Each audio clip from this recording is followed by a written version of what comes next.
मतलब जिनका खा रहा उन्हीं को गुरिया उंगली की गाली दे रहा है। आज बड़े सारे ट्रेंड में मेरे देश में भगवान हैं। अगर ये भगवान हमारी रक्षा नहीं कर सकते तो ऐसे भगवान का अचार डालना है क्या? सनातन धर्म आज बर्बाद है।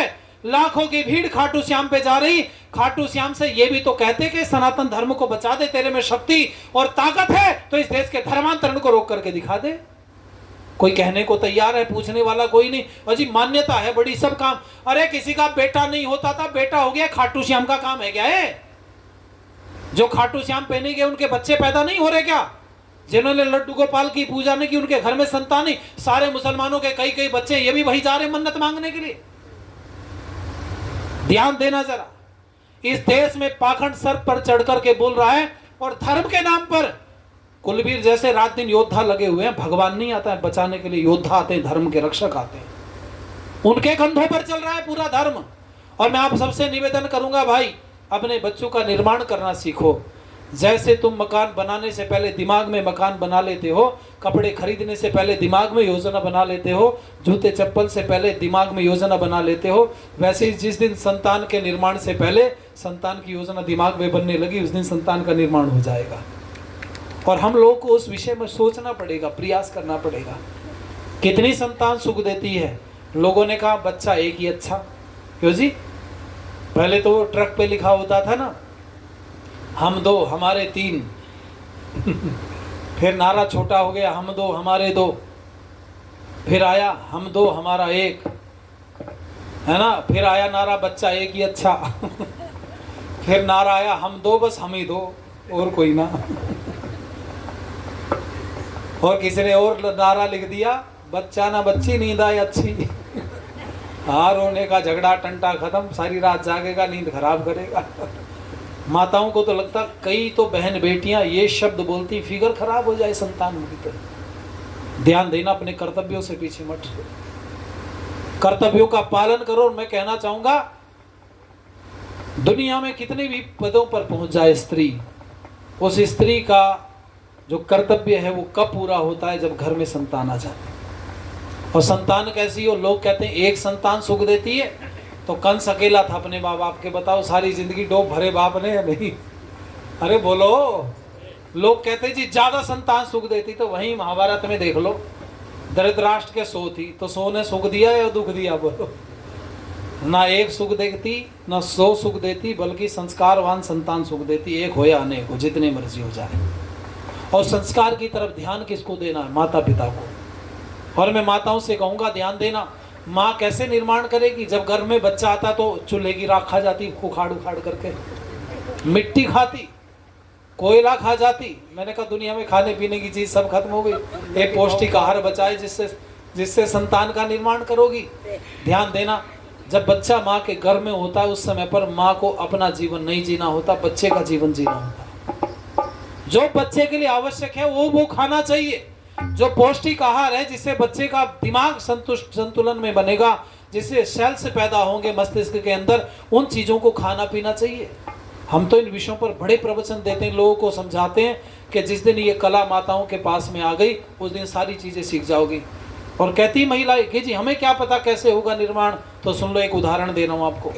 संसार में मनुष्य को तो एक तरफ रख दो, जितने भी जीव जंतु हैं ना, जो परंपरा से संतान बच्चों को जन्म देते हैं, जीव, चाहे चिड़िया हो और दूसरे अनेकों जीव हो, पक्षी जितने भी हैं या और दूसरे जंगल के जीव हैं, उन सब जीवों को देखो।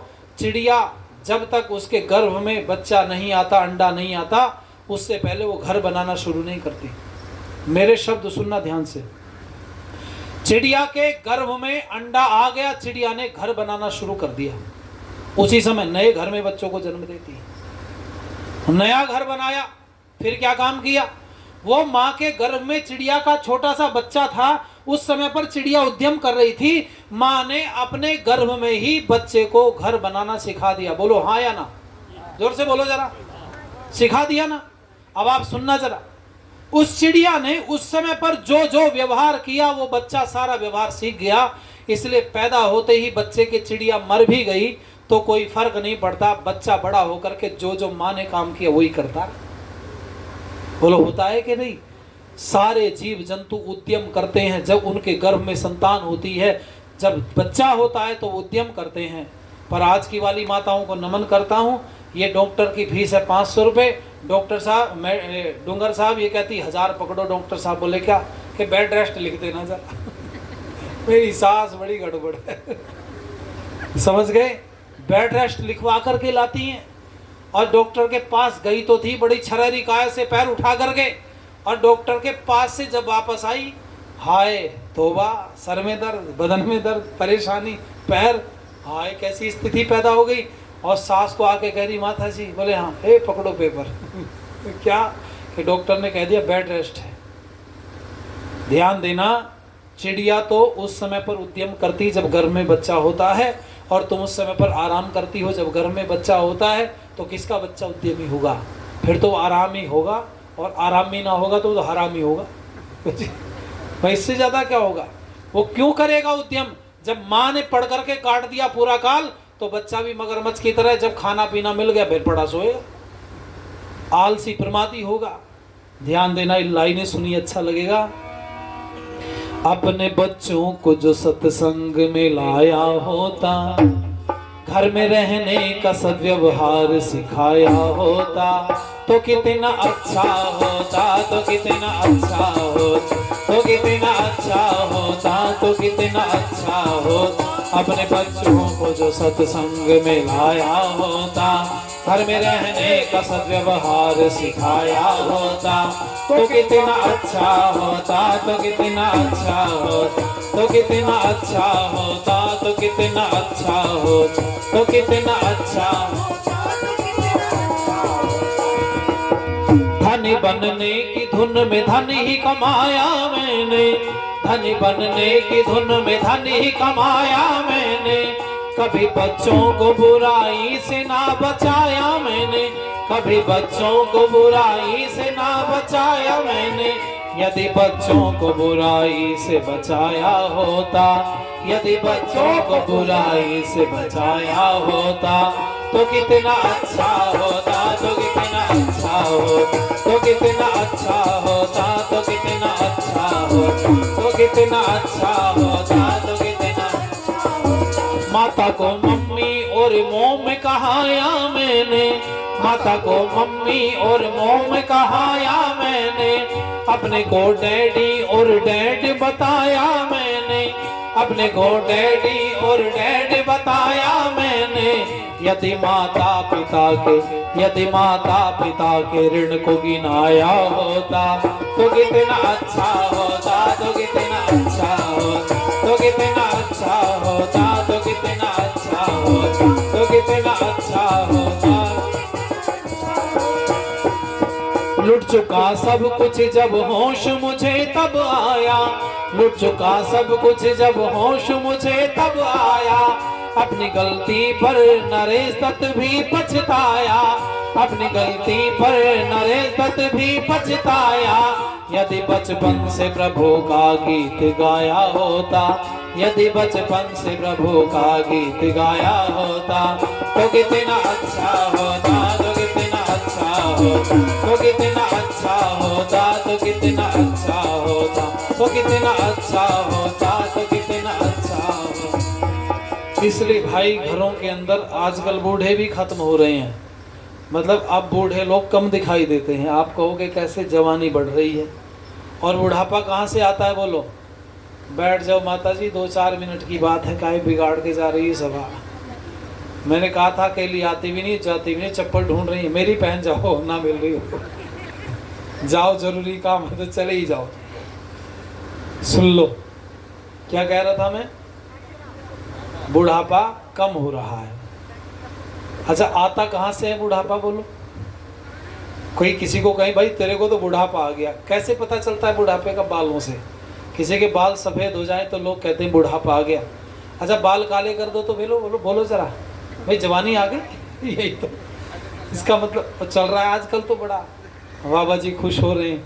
अच्छा मुझे एक बात बताना आप लोग, चांदी अच्छी होती है या लोहा अच्छा होता है? उत्तर नहीं दिया, सब संशय में है। अब दोगे उत्तर आप में, मुझे पता है प्रश्न बदलना पड़ेगा। उठाने का मौका मिले तो चांदी उठाओगे या लोहा?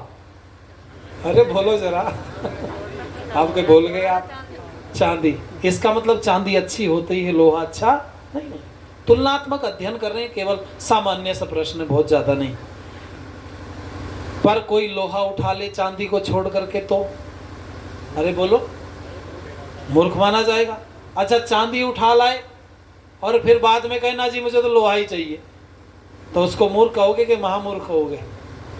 महामूर्खी से। अब मैं तो डरते डरते बोल रहा भाई, कोई किसी को ना बोले, पर एक बात मेरी सुनना जरा ध्यान से।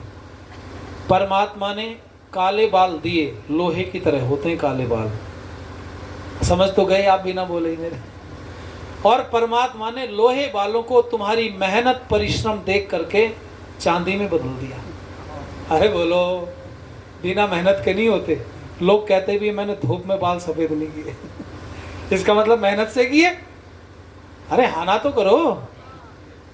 परमात्मा ने तुम्हारी मेहनत परिश्रम देख करके लोहे को चांदी में बदल दिया, पर भोले मानव को चांदी अच्छी नहीं लगी, उसने फिर बदल करके लोहा कर ली रंग करके। आपको बताएं, वेशभूषा का और बालों का भी असर पड़ता है। अगर कोई सी व्यक्ति के बाल सफेद हों और बूढ़ा आदमी बस ट्रेन में चढ़ जाए जहाँ सीट ना हो, तो बताओ वो खड़ा रहेगा या कोई टिका लेगा उसको अपने पास? बोलो, मिट जाएगी सीट मिल जाएगी। देखो बहुत सारे लोग जिसको लगेगा बूढ़े बाबा आओ आइए बैठे, हम खड़े हो जाए। और अगर उसी बूढ़े ने सूट बूट टाई डाल रखी और सर पे बाल काले कर रखे हो झक, हाँ अब सुनो जरा, नौजवानों का टोंट सुनो। वो कहते हैं बड़ी जवानी छारी, बूढ़े खड़ा रहे, पता चल जाए तभी ऐसे आदमी को सीट बोलो नहीं मिलती। अब सुनना आप सब जने ध्यान से। एक घर में एक दिन व्यवस्था बिगड़ गई। एक बच्चा और एक बूढ़ा, दोनों बाल काले सफेद कर रहे थे। जो बूढ़ा था वो तो सफेद बालों को काले कर रहा था, और जो बच्चा था वो काले बालों को सफेद कर रहा था। एक आदमी समझदार सा है, उसने कहा भाई क्या मामला तुम्हारे घर में, तेरे बाल तो काले हैं, तू क्यों सफेद कर रहा है? उसने कहा पहले बाबा से पूछो कि ये बाल काले क्यों कर रहा है। उसने बूढ़े से पूछा, उसने कहा मुझे अच्छे नहीं लगते सफेद बाल, इसलिए मैं काले कर रहा हूँ। बच्चे से कहा तू बता तू क्यों सफेद कर रहा है? बच्चे ने कहा मुझे कोई खुशी थोड़ी चढ़ रही सफेद करने की, मेरे बाल सफेद करना तो एक मजबूरी है, क्योंकि घर में एक बुढ़े का होना बहुत जरूरी है। अब जब बूढ़ा था वो तो सीट खाली कर गया बाल सफेद काले करके, क्यों जी भाई सीट खाली होगी या नहीं बोल? और जब सीट खाली होगी, राष्ट्रपति ना हो जिस देश में, तो देश गर्त में जाएगा कि नहीं जाएगा? अच्छा, बूढ़े व्यक्ति को चाहिए क्या था, और बच्चों के ऊपर क्या प्रभाव पड़ेगा आपका? जब घर में पोता पोती आ जाए ना, तो अपना व्यवहार चेंज कर लो। मैं सबको बता रहा हूँ, बूढ़ों को भी क्या व्यवहार करें, अपना खान पीन, बोलचाल, उठना बैठना, शारीरिक व्यवस्था, इस